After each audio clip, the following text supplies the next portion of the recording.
зөв амьдрахын гол утга учир нь шударга ах. Хүн амархан амьдрах арга хайж эхлэхээр ямар нэгэн шударга биш зүйл, буруу зүйл рүү ороод татагдаж эхэлдэг. Хүн угаасаа зөв замаар явах нь мэдээж хэцүү байдаг. Ямар нэгэн асуудал байнга тулгардаг. Тэрнээс зайлсхийсэн хүмүүс шударга биш зүйл ороод татагдсан болов.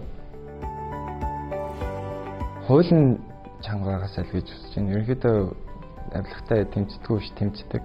Тэгээд их мэдлэлтэй хүмүүс нь тэрийг үүсгээд одоо өөрсдөө хавгаалж чадаад байдаг гэх юм уу. Хуулиа чангаалгаад ерөнхийдөө залуучуудынхаа үгийг сонсдог болоод тэгээд дээр байгаа энэ нэг муухай тогтолцоонд ярилцсан загтлах гайг болох байна. Ямар нэгэн хариуцлага өөр чинь заавал ирнэ. Хизээ нэг зүйл.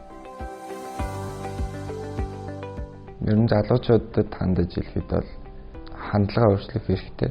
Зөв амьдрыг гэвэл ерөнхийдөө нийгэмдээ сайн сайхныг бүтээх гэвэл одоогийн байгаа хандлагаа зөв зүйл рүү чиглүүлэх хэрэгтэй. Шударга зүйлд уриалдаг, тэрнийхээ төлөө бас тэмцдэг байх хэрэгтэй.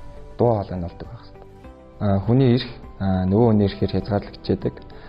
Тийм учраас ерөнхийдөө хүн шударга биш үйлдэл гаргавал нөгөө хүний эрхийн ч юм уу зөрчигдчихэд.